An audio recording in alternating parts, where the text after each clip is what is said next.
Conseguiu, Cristiane? Consegui, gente. Agora que começou a gravar, porque agora que eu entrei como host. Tá, agora, e como dizem os coimbrães, Inês é Marta. Pois é, mas a gente começa a gravar a partir de agora, então, professor. Mas você consegue passar o vídeo agora? Consigo. Então, passa o vídeo, depois nós devolvemos ao doutor Ricardo, se ele quiser ponderar alguma coisa sobre esses meus primeiros apontamentos, e depois abrimos aos demais.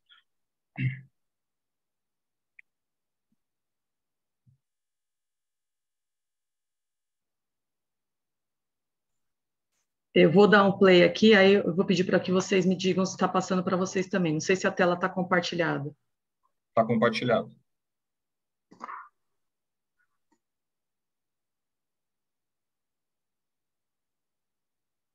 O áudio vocês estão ouvindo? Não. Na verdade, não.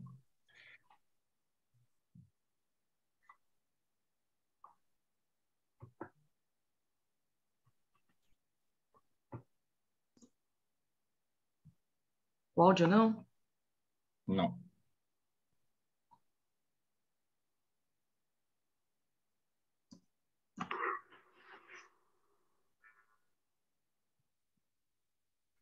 Nada? Nada. Acho que você tem que compartilhar novamente, Cris. Deve ter uma caixa para você indicar o áudio do computador. Aí você tica ali. Eu acho que vai funcionar. Eu interrompo o compartilhamento e começo de novo? Isso, na hora que você for compartilhar, ele deve aparecer em cima, no canto, alguma coisa, uma caixinha lá, compartilhar com som. Dá uma olhada aí. Se me permite, também tem um microfoninho quando você estava passando o vídeo, em cima assim da tela, tem uma tela verde, pelo menos para mim estava aparecendo um microfoninho. Aqui de novo? Estou compartilhando. Isso, passa o mouse um pouquinho. Aqui? E agora não. Não, clica nesse visualizar opções do lado. Do lado direito. Nossa, onde está, Letícia? Aqui, ó. Peraí que eu estou bem em cima aqui. Ah, não. Não? É que eu sei que Camila, você não vai tirar o controle para ela, da tela? Oi? Pedir o controle da tela dela? E aí você consegue reproduzir certinho, como você tinha falado? Pronto, aproveita. Isso, só que eu tô sem o vídeo. Quer que eu te passe? Passa aí, vamos ver. Passar por WhatsApp? Pode ser, Cris. Aí eu tento compartilhar aqui.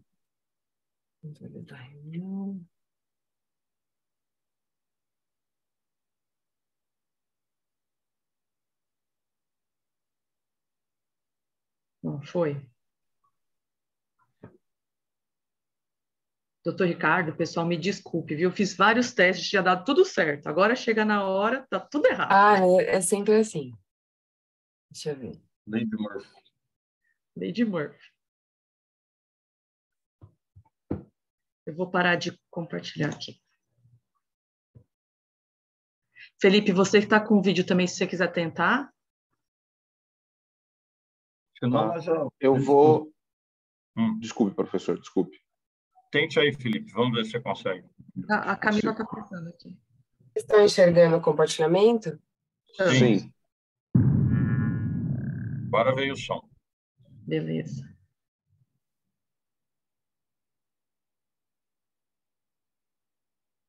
Quer dizer, não sei se veio.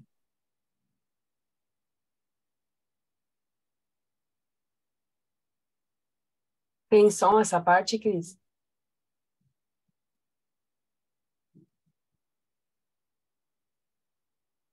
Não, só no começo, depois tem.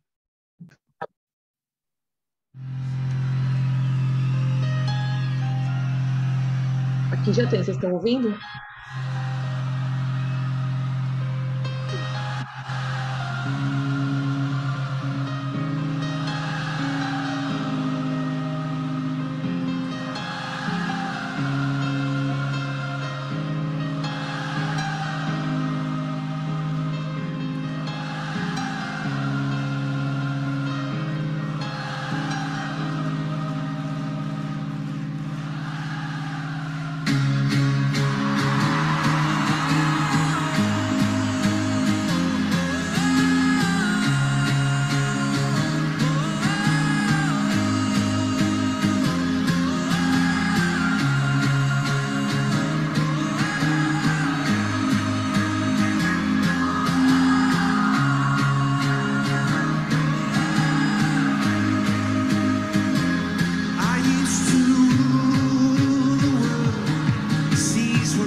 Ela dispôs sobre a regulamentação e base de tributação do salão parceiro e do profissional parceiro. Protegendo a categoria específica que está à margem da legislação de todos os deputados para que votem favorável. Livre iniciativa. Votamos 5 toda agora.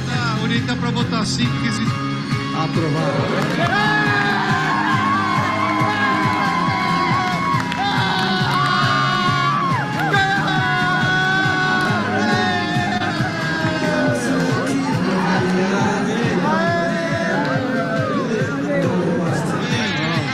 Prejudicados a proposição inicial e as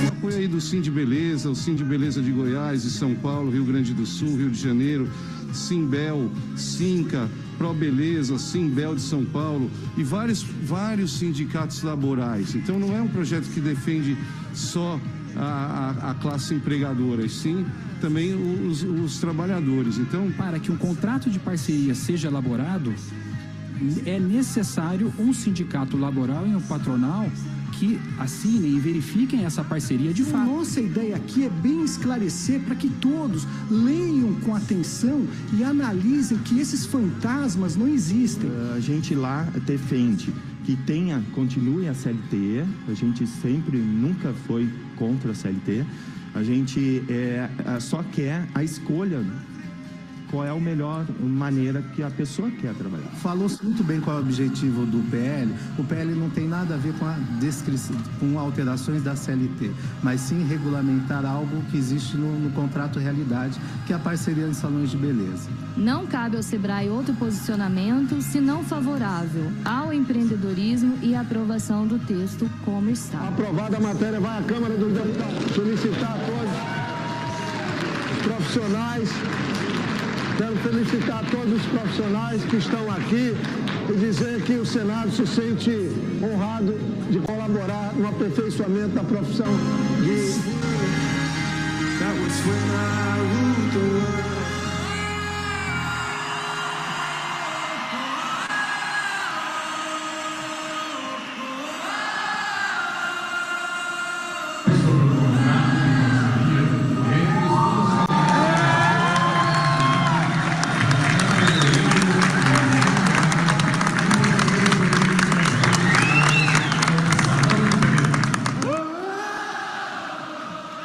Muchísimas gracias. Thank you. Let's go.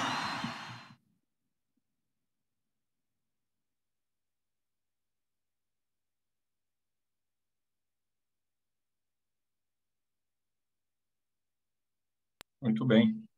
Muito bem. Doutor Ricardo, quer comentar algo a partir do vídeo? Não, na verdade, esse vídeo a gente trouxe mais, foi feito pela Associação Brasileira de Salões de Beleza, mas para mostrar e ratificar aquilo que a gente falou, que quando a gente tem um projeto de lei que tem apoio de uma classe, de uma categoria, ele tramita fácil, ele segue rapidamente, e esse foi o exemplo. A movimentação foi maravilhosa. Eu ficava emocionado cada vez que a gente defendia esse projeto no plenário, e onde a gente tinha apoio dos profissionais, dos donos de salões. Eu acho que foi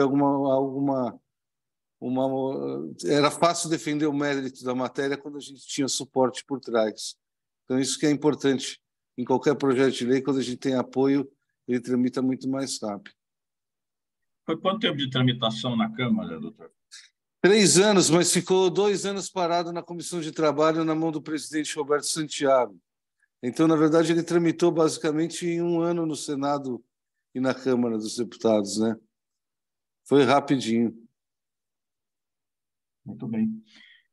Bom, minhas caras, meus caros, então vamos iniciar os debates. Eu indago se Cristiane, ou se alguém do eixo, ou enfim, qualquer participante gostaria de fazer alguma ponderação, dirigir alguma pergunta ao doutor Ricardo. Vamos aproveitar que, enfim, um dos protagonistas do projeto está aqui conosco e tem disponibilidade para conversar conosco. Pessoal, vou deixar aqui. Já tem aqui a Sandra. Posso passar a palavra para a Sandra, professor? Posso conduzir aqui? Ó? Claro, por favor. Posso. Sandra, pode falar, a palavra é sua. Oi, gente, bom dia a todos. Eu tenho que abaixar a mãozinha. Aqui. Prazer conhecê-lo. deputado Ricardo. Você sabe que muitos daqui são professores de direito, então uma das dignas carreiras, lindas carreiras que a gente comenta com os alunos, possibilidades, não necessariamente, né, porque não precisa ser formado em direito para fazer parte do poder legislativo, mas a gente comenta, enfim, enfim, muitos vêm fazer direito com esse sonho de se dedicar a essa área, e é legal, muito bom conhecer um legislador que de fato tem uma atuação bem marcante, que está lá realmente fazendo muito trabalho. Mas o que eu questiono é o seguinte, assim como a grande maioria aqui, também sou cliente de salões, e eu já advogava antes dessa lei do salão parceiro, e basicamente o que a gente verificava quando havia uma demanda era a final, né, para ver se caracterizava ou não o vínculo trabalhista. Então, de quem é a escova? De quem são os produtos? A gente sempre verificava assim. E depois disso, o que a gente viu é que não se caracteriza mais, é muito difícil, você abre um MEI, você é autônomo, enfim. O que eu fico curiosa de entender, deputado Ricardo, é quais são as vantagens para o trabalhador, porque eu percebo assim, eu tenho clientes, tanto donos de salão quanto trabalhadores, cabeleireiros, e eu vejo o alívio que eu senti com relação aos salão, do tipo, não, agora está tudo organizado, e de fato pacificou, acho que diminuiu demais o número de demandas nessa área. Mas o que eu fico querendo realmente entender, porque acho que eu não conheço suficientemente a lei, é quais são as vantagens para os trabalhadores desse setor, para os cabeleireiros, para os esteticistas, e se há algum tipo de levantamento em relação a se aumentou o número de empregos depois de 6 anos, né, que é de 2017 essa lei, se houve de fato... Doutora, existem dados que o SEBRAE fez o levantamento, né? Nós tivemos mais ou menos 1 milhão de novos MEIs de salão parceiro. São pessoas de profissionais parceiros. São pessoas que vieram da informalidade para a formalidade. Antigamente ele não conseguia financiar um carro, uma casa própria. Hoje ele consegue porque ele comprova renda. E ele não comprovava renda porque ele não declarava isso. Então a União arrecadava menos e menos pessoas eram formalizadas, digamos assim. Quando a gente deu entrada nesse projeto, um dos fatos que fez eu dar entrada foi porque o dono do Sorro, uma rede grande de cabeleireiros, me procurou, ele falou assim, o Ministério Público me obrigou a registrar todo mundo no CLT. Eu pago hoje 60% do corte para o cabeleireiro. Quando eu registrei eles, eu não podia mais pagar 60%, porque senão ficava oneroso para o salão. Eu perdi todos os cabeleireiros, eles saíram dos meus salões e migraram para outros salões onde ele não seria obrigado a ser CLT. Então, o profissional não queria ser CLT, porque senão ele ia ganhar menos. Então, antes de dar entrada, a gente pesquisou bastante essa questão, a preferência do profissional cabeleireiro, principalmente, era não ser registrado, mas ganhar 60%. Agora, com a parceria, isso é possível, mas com a CLT isso não era possível.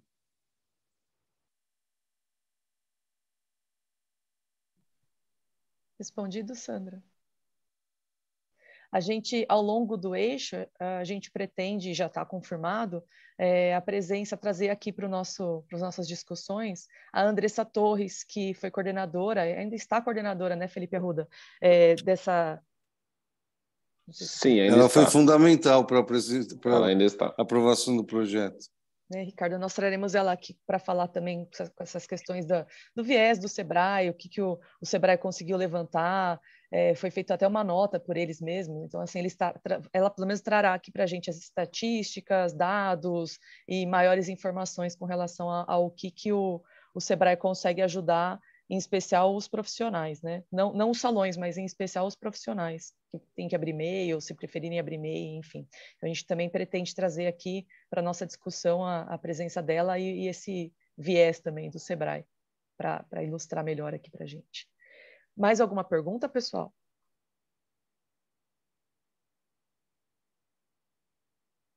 Felipe, pode falar. Eu gostaria de fazer uma pergunta para o deputado, primeiramente agradecer a participação dele e por ter aceitado o nosso convite. Bastante feliz com a participação dele. Teria 2 perguntas, deputado. A primeira é quais entidades... A gente percebeu no vídeo e na fala do senhor, diversas entidades participaram da construção e da tramitação do projeto. Quais entidades que foram essas que participaram, quais que tiveram maior preponderância nessa tramitação e na própria criação do projeto? A gente percebe ali representantes tanto dos sindicatos patronais quanto dos sindicatos laborais de cabeleireiros e dos profissionais da categoria. Então, gostaria de saber justamente quais que foram se o senhor se recordar, que já faz uns 7 anos já também que houve aprovação, como é que foi a busca, como é que foi a procura quem o procurou, como é que foi esse trâmite e quais foram essas associações e sindicatos que tiveram maior preponderância nesse trâmite, primeiro. E segunda questão, se me permite, o deputado comentou que há na frente parlamentar, que foram propostos diversos projetos de lei semelhantes, ou pelo menos com características semelhantes, para outras profissões. Quais seriam, dada essa similitude de projetos, quais profissões que o deputado enxerga que seriam, de fato, semelhantes ao cabeleireiro, que permitiriam essa regulação da mesma forma? Não sei se eu me fiz claro. Fez bem claro. Quem me procurou para fazer o projeto, para elaborar o projeto, buscou ajuda, foi a Associação Brasileira dos Salões de Beleza, que representava mais a questão laboral, né, dos empregadores, e o Sindibeleza e o Probeleza, que são 2 sindicatos laborais. Eles que me procuraram e elaboraram o projeto conosco junto. Agora, durante as audiências públicas, a gente teve apoio de todos os sindicatos da categoria, excetuando do Rio de Janeiro, que era da Mariazinha, que era a presidente, que ele tinha um braço em Brasília, que era o Sindicato de Hotelaria, também que foi contrário ao projeto. Só esses 2 se manifestaram contrário, o resto todos os sindicatos, tanto laborais como de empregador, como patronal, se manifestaram favoráveis ao projeto. E, respondendo às profissões que estão tramitando lá, a clínica de fisioterapia e o fisioterapeuta, a clínica de esteticista e o esteticista, corretores de seguro, mas aí com uma roupagem um pouco diferente, está tramitando lá também, a relação com a imobiliária, corretor de seguro, né? A mesma coisa com o preposto da corretora de seguros, que seria o vendedor de seguro, não o corretor de seguros, e clínicas médicas e odontológicas também, na relação quando se ocupa uma sala ou uma cadeira da clínica. São essas aí, consultórios médicos também, tem projeto parecido. Educação física na questão do personal trainer e academia de ginástica, já que eles prestam serviço em várias academias, né? Então faria-se a parceria. E que eu me lembro de cabeça, tem essas profissões tramitando já.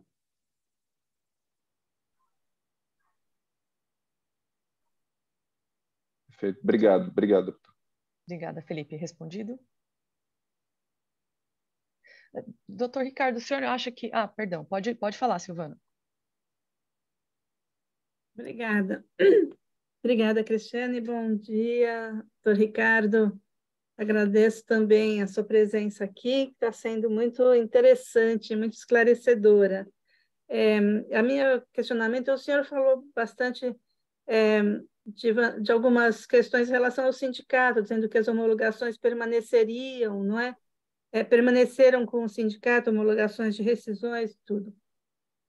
Isso foi antes da Lei 13.467.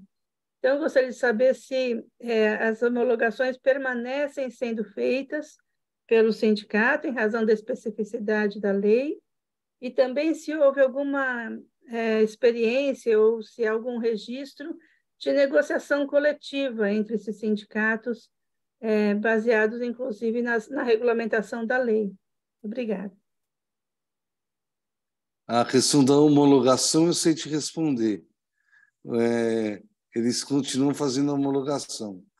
a gente teve alguns problemas de sindicatos que começaram a cobrar alto pela homologação.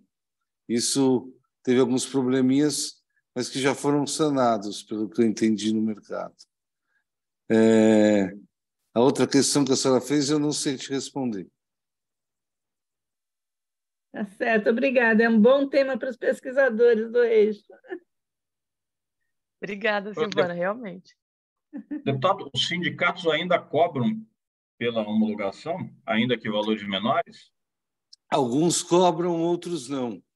Fica a critério do trabalhador ou do profissional ou do salão escolher onde é que vai fazer a homologação.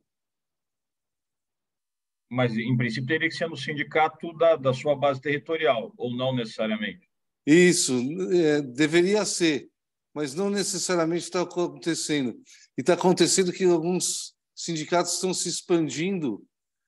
Por exemplo, esse ProBeleza está crescendo muito, porque ele não tem cobrado a homologação. Ele cobra alguns serviços depois, né? Mas ele não cobra a homologação. Que serviços, por exemplo, o deputado sabe? Ele cobra, por exemplo, oferece planos de saúde com descontos maiores para o trabalhador da categoria e etc. Mas Entendi. Ele ganha aí, eu acho. Eu não acho que ele não ganha. Ele aumenta a base dele para oferecer serviços depois. O mais representativo, o senhor diria hoje, é o Cid Beleza? Eu acho que o ProBeleza é o mais representativo, que o presidente é o Márcio Michelazzi. Interessante. Poderíamos até pensar em chamá-lo também, viu, Cristiano? Ele participou efetivamente na aprovação também. Foi uma peça fundamental nas audiências públicas. Tem um dia do nosso cronograma aqui, das nossas apresentações, a gente até está conversando aqui com o Felipe Meleiro, porque ele vai falar dessa parte com mais profundidade, nessa parte das questões coletivas. E a gente está verificando quem a gente pode trazer, já fica uma sugestão, uma boa sugestão. Depende muito do nosso tempo, né? Mas a gente vai ver isso direitinho. Silvana, respondido para você, né? Doutor Guilherme também. Tem Ana Paula, gostaria de fazer uma pergunta. Posso passar a palavra para ela? Cristiane, só me permita, antes disso, como eu havia dito no início, a sexta Câmara aqui do TRT-15 marcou uma sessão agora que, no caso, abre com 2 processos meus. Então, eu queria pedir licença a todos, especialmente ao deputado Ricardo, agradecer mais uma vez, deputado. Eu vou ter de me retirar, mas a Cristiane segue aqui presidindo a reunião. E fica o convite para que o amigo possa retornar aí, inclusive nas outras ocasiões em que vamos ouvir outros convidados, enfim, para debater o tema. Muito obrigado pela sua presença. Parabéns, Cristiane, aí pela iniciativa. Começamos bem com o eixo dos trabalhadores da beleza, já com quem não apenas, enfim, está falando a respeito, mas quem foi, de fato, um ator político nessa guinada hermenêutica que talvez tenha tido ali o seu começo, né? E que hoje traz toda essa perplexidade que nós temos discutido aqui. Então, doutor Ricardo, muito obrigado. Sigam debatendo, acho que o debate está rico e assim que eu terminar lá eu tento retornar, mas eu não sei se ainda teremos reunião. Muito obrigado. Obrigado, doutor. Obrigada, professor. Vou passar, então, a palavra para a Ana Paula, depois para a Cíntia. Pode falar, Ana Paula. Bom dia a todos. Bom, também quero parabenizar, agradecer a presença do senhor aqui no nosso grupo de estudos e dizer que eu sou juíza do trabalho há 20 anos. Então, eu já acompanhei algumas alterações legislativas, né, que impactam diretamente na nossa atividade. E destaco a importância desse diálogo, porque ninguém é o dono da razão, cada um tem o seu lugar de fala, né? Então, é muito bom ouvir os bastidores ali de quem faz as leis para que nós, os magistrados, as cumpramos. E eu teria 2 perguntas para o senhor. A primeira até é uma preocupação. Nós vimos, né, com a emenda 45, que a competência da Justiça do Trabalho foi ampliada para abordar também as questões de acidentes, doenças ocupacionais desses trabalhadores. E o que a gente tem percebido ao longo desses últimos meses, em razão de recentes decisões do STF, é que há um certo esvaziamento da competência da Justiça do Trabalho. No meu caso, por exemplo, fiz o mestrado estudando os trabalhadores de aplicativos. E, no caso inclusive, busquei uma certa orientação ali na lei do salão parceiro, quando eu fui analisar a questão da responsabilidade pelas condições de trabalho, porque nessa lei do salão parceiro tem lá no artigo 1º-B que o proprietário do salão tem essa responsabilidade de zelar por um meio ambiente do trabalho para o profissional que está ali trabalhando.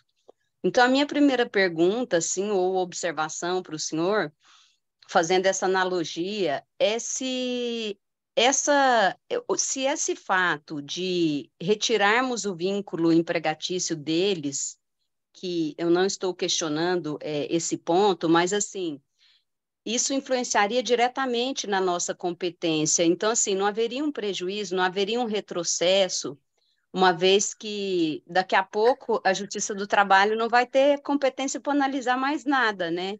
Porque toda hora é uma decisão mudando. E a competência foi ampliada para dizer que o juiz do trabalho deveria se focar em qualquer relação de trabalho, mas não é o que a gente está vendo. Então, assim, há algum debate sobre isso? O senhor já parou para refletir sobre isso? Se não, chamo a atenção para o senhor em relação a isso, a essa competência da Justiça do Trabalho. Ou isso nem foi mencionado, porque são tantos pontos, assim, esse é o meu questionamento e a minha preocupação. O primeiro.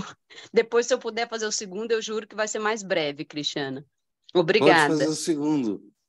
O segundo é se o senhor está acompanhando ou se o senhor tem alguma ideia, assim, de ser possível ter um consenso em relação à situação dos trabalhadores de aplicativos, como houve nessa lei. Porque o que a gente vê, eu não defendo a existência de vínculo empregatício em toda e qualquer situação, porque as situações deles são muito heterogêneas, né? Mas, assim, o que a gente vê é que tem quase 100 projetos de lei lá tramitando e a gente vê uma precarização, uma lei temporária agora que teve que dizer que os trabalhadores têm que ter água potável, né? Tem que ter banheiro, algo assim inimaginável no século XXI, e ter que ter uma lei para falar isso. Então, eu queria saber do senhor, assim, tendo em vista essas condições, principalmente, né, de entregadores, que são os mais ali visíveis aos nossos olhos, o senhor acha possível ter um consenso, assim, para ter alguma proteção para essas pessoas, já que tem uns 100 PLs, cada um diferente, né? Então, parece que eu estou achando um pouco difícil chegar num consenso. Então, a segunda pergunta era a opinião do senhor, se é possível, né, avançar de alguma forma para dar um pouquinho de dignidade para esses trabalhadores de aplicativos. Muito obrigada. Doutora, respondendo primeiro a segunda pergunta, eu não estou mais como deputado, né? Então, eu tenho feito trabalho social. Agora a gente tem uma clínica de recuperação de dependentes químicos, que a gente trabalha em Caçapava. Então, eu estou meio distante da política atual lá em Brasília. Mas, até o ano passado, tinha o deputado Fábio Tradi, ele estava como relator de uma comissão que unificava todos os projetos de aplicativo. Ele chegou até a criar um relatório final, mas não foi apreciado no plenário. Eu não sei se isso teve continuidade ou não, mas depois a gente dá uma pesquisada para ver se esse relatório do Fábio Tradi foi para frente ou não. Eu sei que ele também não se reelegeu, então deve ter parado e deve ter um novo relator aí, no caso. Mas o Arthur Lira tinha mandado fazer um relatório unificando esses projetos, já que tinha muito interesse em cima, né? E a questão do salão parceiro e a questão de tirar um pouco do trabalho, dos juízes do trabalho, não foi pensado nisso. Na verdade, quando a gente fez o projeto, a gente pensou em regulamentar, né, dar a base para que facilitasse a discussão, não que tirasse da autarquia do juiz do trabalho e passasse para outro poder. Mas eu nunca pensei nisso. Eu acho que a gente podia pensar a partir de agora, só que agora é tarde, agora eu não sou Voz deputada, a gente tem que achar alguém que compre essa briga lá. Muito obrigada. Vou passar a palavra, então, para a Cíntia. Cíntia, pode fazer essa pergunta. Obrigada. Bom dia, doutor Ricardo. Sou advogada e também professora universitária, e uma das aulas que eu ministrei foi sobre as metamorfoses do trabalho e principalmente algumas similitudes aí com o Código Civil, quando a gente começa a sair da CLT e começa a se aproximar do Código Civil. Quando a gente costuma ministrar aulas, a gente compara que a legislação trabalhista, ela considera que dentro desse contrato as partes não estão na mesma similitude de condições, né? E como o senhor colocou aqui, quando o senhor fez aí, como deputado, né, agiu aí motivado muito pelos sindicatos patronais, eu fiquei pensando se foi feita uma análise em relação a uma maior profissionalização do trabalhador ou não, ou se realmente o que se buscou foi, naquele momento, garantir que 1,8% do nosso PIB, que isso conforme uma pesquisa que eu estou levantando de 2017, a gente está falando de 630 mil profissionais do setor, né, se a preocupação foi mais manutenir, né, salões de beleza, a existência dos salões, né, porque o senhor relatou aqui que um deles procurou o senhor porque o Ministério Público tinha determinado a questão do vínculo, né. Eu, como usuária, não agora falando como professora, mas como usuária, eu percebo que ainda há uma grande precarização, porque as partes, né, da questão do salão parceiro, somente profissional de manicure e a própria cabeleireira, muitas vezes são pessoas extremamente simples, né? Que não têm aquelas condições de visualizar o quanto elas estão assumindo do risco do negócio, o quanto elas precisam se preocupar com a questão de saúde, por exemplo, higiene, né? E aí, o que eu pensei foi perguntar para o senhor, talvez por conta de estatísticas daquela época, se aumentou, né, a quantidade de salões, se aumentou a profissionalização ou não, e como foi a visão do senhor como deputado em relação ao sindicato laboral, né, dos trabalhadores? Se eles foram extremamente omissos em relação a toda essa tramitação dessa legislação, se eles foram contrários, né, ou se, inclusive, foram, de certa forma, ali invisibilizados por todo um movimento muito mais forte, com muito mais poder econômico dos sindicatos patronais, né?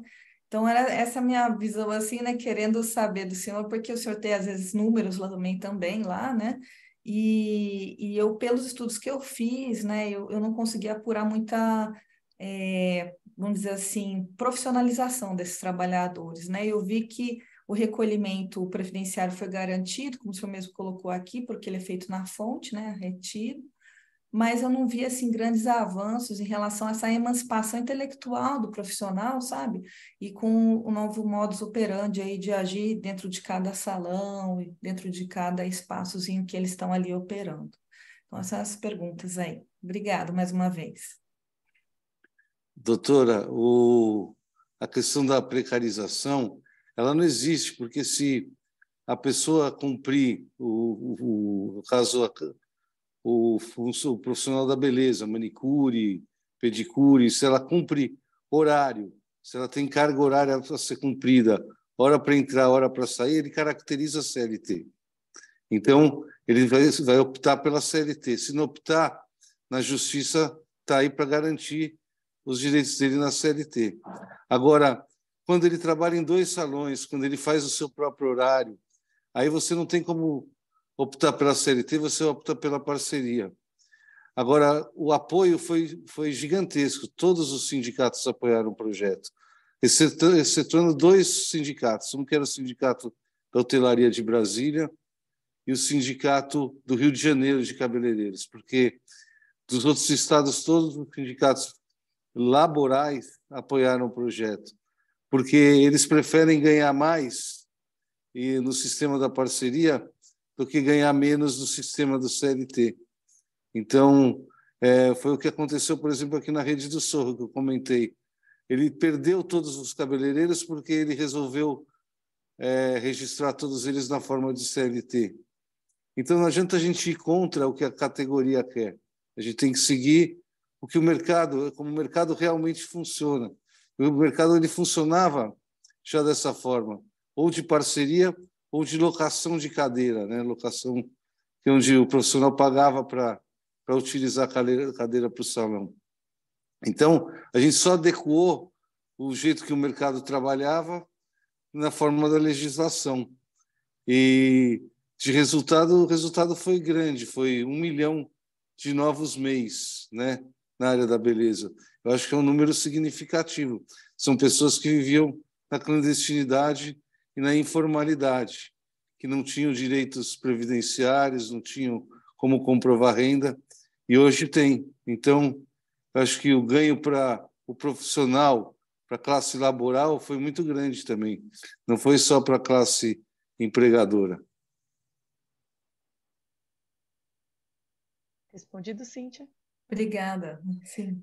Felipe, antes de passar a palavra para você, vou passar para o Dr. Jair Cardoso, que ele tem um compromisso, ele vai precisar sair aqui da reunião. Pode falar, Dr. Jair. Perfeito. Bom dia a todos. Estão me ouvindo bem? Perfeito. Sim. Eu estou só entrando um pouquinho para cumprimentar o Ricardo, e depois vou ter que sair. Então, meu não é uma pergunta, é um cumprimento ao amigo. Eu fui muito amigo do pai do professor Ricardo, aqui em São Pedro. Eu fui secretário jurídico aqui em São Pedro, 96, 2000. Então, estou ligado aqui à Fritura. Deixei a Fritura aqui e estou na USP Ribeirão Preto agora. E estou conhecendo seu pai, estive com ele por diversos momentos e é uma pessoa que ajudou muito aqui em São Pedro e você também contribuiu bastante para a gente aqui. Isso é bacana. Agora, o mais importante é ouvi-lo dizer que deixou a política momentaneamente, mas continua com os trabalhos sociais. Então, isso também acho que é importante, Ricardo. Então, deixo aqui meus parabéns, né, meus cumprimentos a você.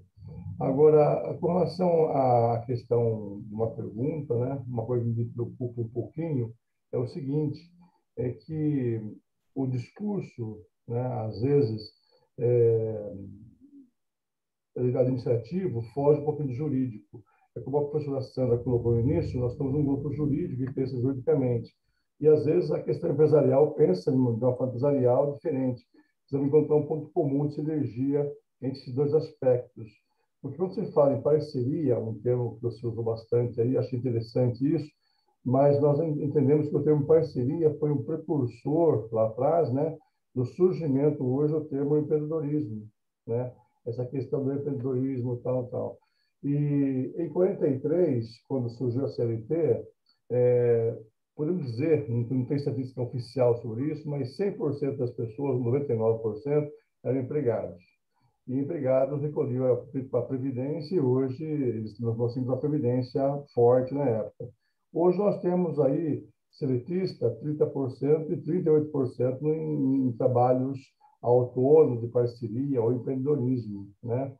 Então surge uma questão interessante, dizendo que e isso ajudou bastante, que surgiu várias MEIs e tiraram as pessoas da informalidade, o que é uma verdade, nós não podemos negar essa questão. Só que, veja bem, essa questão de MEIs ou outros tipos de legalidade, né? A própria democracia. Hoje, os profissionais da área jurídica, que são pessoas instruídas, pessoas realmente com certa preocupação social, né? Abre a questão da sua pessoa jurídica pessoal, né? Recolhe os tributos únicos, mas não recolhe a previdência. Entendeu? Então, eu acho que nós teremos, no futuro próximo, né? É só uma informação, logicamente, hoje de outra forma, mas para pensar, e se voltar e vai voltar, né? Pensar nisso. Nós teremos, logicamente, que uma previdência aí garantida por 20% da população e o restante migrando, que é uma realidade social, migrando para a questão do empreendedorismo, certo? Ou seja, trabalhos informais, outro tipo de trabalho. E, na verdade, o MEI, na verdade, não resolve essa questão, porque esse valor é muito pouco. As pessoas, mesmo os advogados hoje, a maioria, e eu faço sempre essa pesquisa, a maioria tem empresa jurídica para poder sobreviver, recolhe imposto único, que é possível, mas esse imposto único não dá direito à previdência. Entendeu? Ele recolhe a previdência separado. Ninguém recolhe a previdência. Se hoje essa realidade da advocacia é essa, imagine o senhor, né, para as pessoas parceiras, tipo, mais humilde, mais simples, ou seja, não recolhem a Previdência. Nós teremos, no futuro próximo, daqui 20, 25 anos, mais ou menos, um pouco mais, um pouco menos, né? Uma população idosa sem Previdência, vivendo do LOAS, né? Ou seja, é um caminhar normal para o socialismo. A gente critica o governo X, vai criar o comunismo, vai criar o socialismo, vai criar tal. Na verdade, nós estamos, né, criando tudo isso normalmente, sem perceber. Porque vamos caminhar uma dependência do Estado do LOAS, porque muitos não terão sequer previdência social. É só uma constatação, não sei se o senhor pensa da mesma forma. Obrigado. Doutor Jair, na verdade, eu não tinha pensado muito nesse assunto. O que a gente tentou fazer com esse projeto de lei, na verdade, adequar a realidade à legislação e à vontade do profissional. Então, quando você conversa com o profissional, se você falar para ele de aposentadoria, ele não está preocupado com esse assunto. Ele está preocupado que ele vai ser menos tributado agora e faturar muito mais agora. Então, o apoio da categoria foi maciço na forma da parceria, justamente por isso, porque eles passam a conseguir comprovar renda através do MEI, passam a adquirir os bens que eles não conseguiam adquirir e conseguem ganhar mais, ter uma renda maior e menos tributada. Então, é o que a categoria queria, né? A categoria da beleza, não só o profissional, como o dono do salão. Perfeito. É verdade. É uma questão imediata, né? Imediatismo. Eles querem o dinheiro no bolso agora, não pensam a longo prazo. Em longo prazo, nós teremos um problema seríssimo com isso, infelizmente. Mas, logicamente, isso é um fato, né? O senhor tem um trabalho excelente, não é uma crítica, pelo contrário, é uma observação apenas, né? Nós precisamos, talvez, se o senhor retornar, né, buscar com a gente aqui no grupo de estudo outro subsídio para pensar no longo prazo, que realmente é uma questão bem preocupante. Mas, professor, muito obrigado, viu? E é um prazer revê-lo aqui, né? O senhor sabe que eu gosto muito de São Pedro. São Pedro foi a cidade que eu tive o maior índice percentual de votação, segundo maior índice percentual de votação. Perfeito. Isso é sinal que também gostei muito do senhor por aqui. Apareça. Obrigado. Respondido, professor Jair. Obrigado. Imagina. Vou passar, então, a palavra aqui para o Felipe Meleiro. Bom dia a todos. Minha pergunta vai mais ou menos no sentido da que o Dr. Jair fez também. Antes de tudo, eu queria parabenizar o Dr. Ricardo por estar aqui conosco.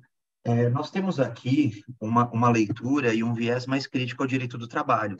Claro que isso não nos impede de parabenizar o senhor como ator, de ter proposto a lei, justamente porque muitas vezes a gente se pauta em criticar, mas sempre é importante alguém que esteja, de fato, fazendo algo, mesmo que a gente ache que tem caminhos melhores a seguir. O doutor, por exemplo, se referiu muito à questão da adequação do mercado e que a lei veio regular o que o mercado praticava. Mas eu tenho uma pergunta, que assim, o mercado, se depender dele, não vai haver vínculo de emprego, vínculo empregatício em função nenhuma, em emprego, em atividade nenhuma. Então, assim, quando se observa essa diminuição de custos, né, para o empregador, isso é feito às custas do trabalhador. Há uma precarização do trabalhador, por exemplo. E a minha pergunta é no seguinte sentido. O doutor falou que também há diversos projetos de lei que visam justamente questões semelhantes ao de parceria de salão de beleza. O doutor não acha que isso pode servir como instrumento para validar fraude, fazer um esforço hermenêutico, um instrumento hermenêutico para validação de fraude e aí esvaziamento tanto da competência da Justiça do Trabalho quanto o vínculo de emprego? E se me permite já deixar uma segunda pergunta aqui feita, o doutor fala muito de que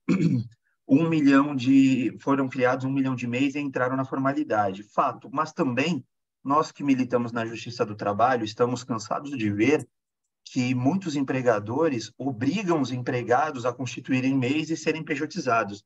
A minha pergunta é, claro que é um dado importante e interessante voltarem à formalização ou serem formalizados, mas a minha pergunta é que se há uma pesquisa de fato qualitativa ou somente quantitativa, se esse 1 milhão de mês é um dado apenas burocrático, ou se há algum tipo de pesquisa ou algum dado, se foi realizado, qual é a relação dia a dia, ou só foi aberto uma MEI e isso está sendo considerado para tirarem da informalidade e serem formalizados, sem observância se aquela relação está precarizada ou não, ou eventualmente passa por um viés de fraude.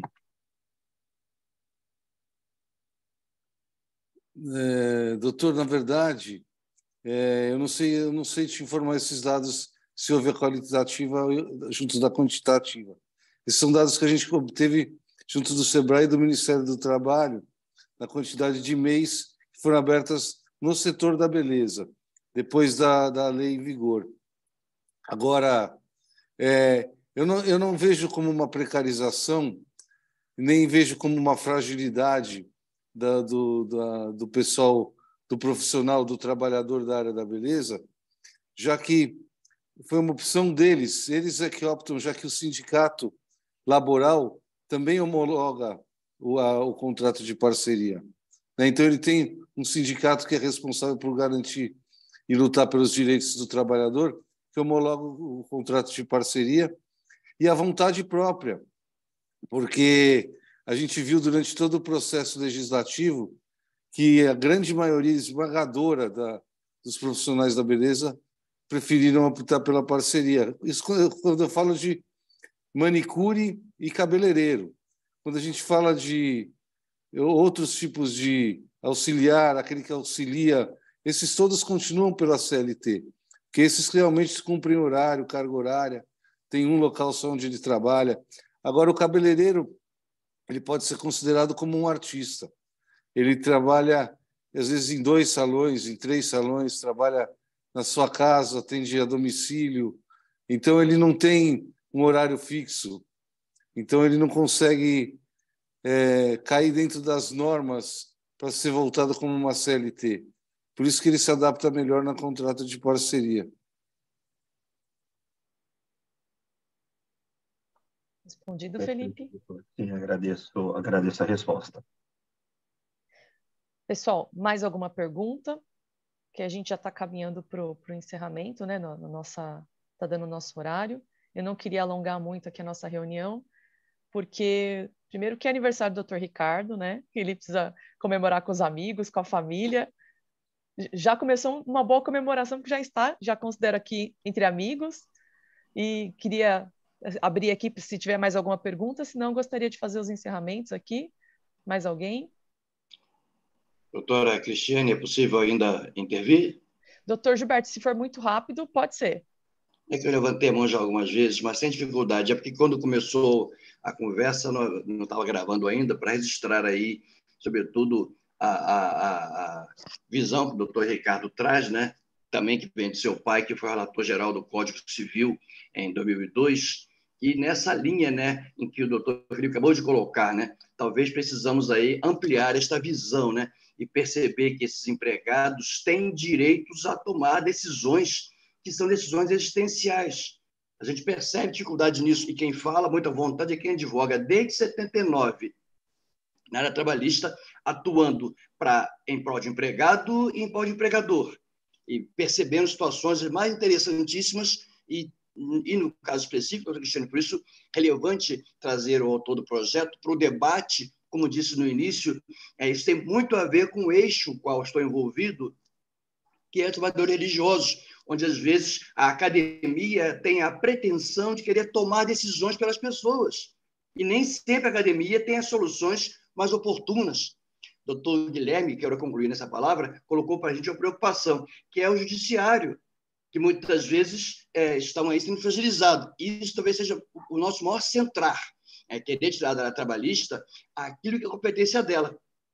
Aplaudimos o Supremo quando ele faz coisas que nós gostamos, e depois criticamos quando não gostamos. E é interessante isso, quando o ministro Alexandre de Moraes, durante a pandemia, de maneira inconstitucional, ministro Alexandre de Moraes, de maneira inconstitucional, afastou os sindicatos da questão da redução salarial, cláusula explícita na Constituição. A academia ficou olhando. quieta. E depois, 6 meses depois, o mesmo ministro Alexandre de Moraes decide que não se podia reduzir salário de empregados públicos porque a lei de responsabilidade fiscal era inconstitucional, ou seja, um Supremo contraditório. E a academia se aquieta porque interessa para a academia, às vezes, doutor Cristiane, esse tipo de posicionamento. E isso é que deve nos chamar a atenção enquanto quem pesquisa está na academia. Doutor Ricardo Izar, meu parabéns pelo seu aniversário, pelo projeto, e nos provoca a pensar e perceber que as pessoas não são tão fragilizadas quanto algum de nós pensa que é, nem tão despreparadas. Elas têm direito a tomar decisões e que compete à academia e ao Estado prover formatações diferenciadas de proteção social, sobretudo, e é a nossa área que tem essa percepção do direito do trabalho. Parabéns de novo, Cristiane, sucesso aí no nesse nosso eixo, começa de maneira excepcional, hein? Meu respeito. A todos os colegas, um ótimo dia, boa semana. Obrigado pela oportunidade.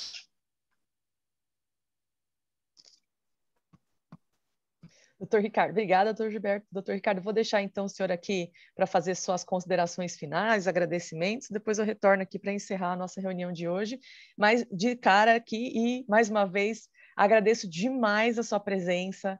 Começamos aqui realmente o eixo com o pé direito, simplesmente com o criador da PL, que depois virou a lei do Salão Parceiro. Muito obrigada mesmo pela sua participação. Passo a palavra, então, para suas considerações finais. Doutora Cristiane, obrigado pelo convite. Eu queria agradecer aí a contribuição e o carinho de cada um de vocês que nos receberam aqui. Eu sei que muita gente torce o nariz, às vezes, para a lei do Salão Parceiro ainda, mas quando a gente se propõe a questão legislativa a defender e regulamentar uma profissão, a gente tem que fazer o que o profissional daquele segmento deseja, né? Às vezes pode ser que a gente deixe descontente o pessoal do Ministério Público, do Judiciário, alguns advogados, mas a gente deixou contente a maioria dos profissionais da beleza, porque a gente ouviu eles através de audiência pública e tentamos dar a representatividade que eles mereciam nesse projeto. E as outras profissões que estão tramitando lá também. A gente só apresentou os projetos porque a gente ouviu a categoria, ouviu os profissionais, ouviu o interesse de cada um e o que eles acham melhor para eles. Então, é gratificante quando a gente apresenta um projeto, tem o apoio maciço da categoria e ver ele se transformar numa lei, né? É como um filho nosso, a gente tem um carinho especial. E eu fico muito feliz de estar aqui com vocês, dividindo um pouquinho do que a gente viveu nesse momento de aprovação da Lei do Salão Parceiro. Obrigado pelo carinho de vocês e só convidar que a gente está de volta, tá? Doutor Ricardo, o link que eu lhe mandei é um link permanente do nosso eixo. Eu vou lhe passar depois o cronograma. Se o senhor quiser participar das nossas próximas reuniões, vai ser um prazer imenso tê-lo aqui conosco. Com certeza só vai acrescentar, só vai agregar aqui ao nosso eixo. Cíntia, a gente está com um horário um pouco escasso, se você quiser fazer rapidinho suas considerações. Uma pergunta, né? Quando ele falou da paternidade da lei, né? Alguma autocrítica em relação a ela, principalmente quando o senhor escutou os sindicatos que foram opostos, né, lá do Rio de Janeiro, que o senhor comentou, e mais um outro, alguma autocrítica, alguma melhoria, porque essa não foi a primeira lei, houve uma primeira de 2012 que foi vetada, né, e aí depois veio essa em 2016. Como pai, né, sempre quer melhorar o filho, né, em aprimoramento, então por isso que eu pergunto, porque o senhor viu o nascedouro dela, viu discussões diante, né, da formulação dos artigos, então por isso, e como o nosso objetivo aqui na academia, aqui é sempre o aprimoramento das relações de trabalho, né, e não só paternidade ou elogios, né, a gente tem aqui para criticar, né, se a academia não criticar, ninguém vai, então esse aspecto crítico é importantíssimo para nós, principalmente o senhor sendo pai da criança aí. Então é isso. Obrigada. Doutora, na questão dos sindicatos, o único sindicato que tinha sido contrário foi um do Rio de Janeiro, laboral, mas que depois que a gente falou que o contrato ia ser homologado e podia ser cobrado, ele parou de ser contrário ao projeto, né? Então, a gente viu que o interesse era outro, né? Era a questão de defesa dos representados.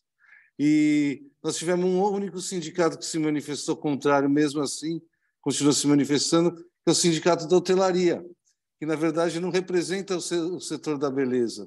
Eu não sei por que ele moveu a ADIM, né? Que eu acho que vocês vão discutir depois a questão da ADIM, mas a ADIM foi apresentada por um sindicato que não representa os trabalhadores da beleza, e sim os trabalhadores de hotelaria. Então, eu acho que não teve mais sindicato contrário. Teve um do Rio, mas que, quando soube da homologação e da cobrança que poderia ser feita na homologação, parou de reclamar. Respondido, Cíntia. Ele está falando, não tem mais crítica nenhuma, né? Eu sempre acho que depois, com essas novas tecnologias, a gente pode sempre aprimorar, né? Mas a gente está tudo bem. começando. Estamos no começo. De sindicato não tem crítica. Mas eu sei que do Ministério Público eles me criticam muito nesse projeto. Muito bom. Doutor Ricardo, mais uma vez, então, muito obrigada. A gente agradece aqui. Estou agradecendo, então, em nome do professor Guilherme, que é o nosso coordenador, em especial também em meu nome. Muito obrigada por ter aceito o nosso convite. De novo, o convite está aberto aqui para o senhor acompanhar as nossas reuniões. A nossa última reunião será 31 de outubro. Nós temos aí 3 meses praticamente, né, conversando sobre esse projeto, que depois virou lei. Enfim, a gente vai, ao longo desses 3 meses, inclusive analisar a ADIM. Depois, no nosso próximo encontro, a gente vai apresentar o que nós vamos discutir no eixo para os alunos, então aqui para os nossos pesquisadores, para todo mundo que está aqui. E, de novo, fica aqui o convite para o senhor, se o senhor quiser nos acompanhar. Eu queria sugerir 3 nomes para você ouvir aí no bate-papo de vocês, que agregaram muito nesse processo todo legislativo. Um é o Márcio Michelazzi, que é do Pro Beleza, presidente do Sindicato Laboral. O Zé Augusto, que é presidente do Sindicato Patronal, que é da Associação Brasileira de Salões de Beleza. E o doutor Aquiles, que foi o advogado que defendeu o setor da beleza na questão do Supremo, né? Eu acho que é alguém que pode contribuir bastante aí com vocês. Muito obrigada pelas sugestões aqui. Como está gravado, a gente depois, né, eu não consegui gravar todos os nomes, mas estou aqui já com o nosso backup, acho que o pessoal está anotando aqui, mas está gravado, eu vou depois pegar e a gente vai levar em consideração. Muito obrigada, doutor Ricardo. Pessoal, mais alguma consideração? Posso encerrar aqui a nossa reunião de hoje, nossa primeira reunião do eixo? Então, muito obrigada a todos e a todas aqui presentes. Vamos encerrar, então, nossa primeira reunião do eixo. E, doutor Ricardo, mais uma vez, muito obrigada e feliz aniversário, né? Que o senhor tenha muita saúde aí, que possa continuar com seus trabalhos sociais, com seus projetos aí fora da política, mas que com certeza ajudam aí a mudar o mundo e a mudar a rotina de muitas pessoas. Parabéns mais uma vez. Obrigada a todos, gente, a todas e todos. Vou encerrar aqui nossa reunião. Obrigada, viu? Parabéns a todos.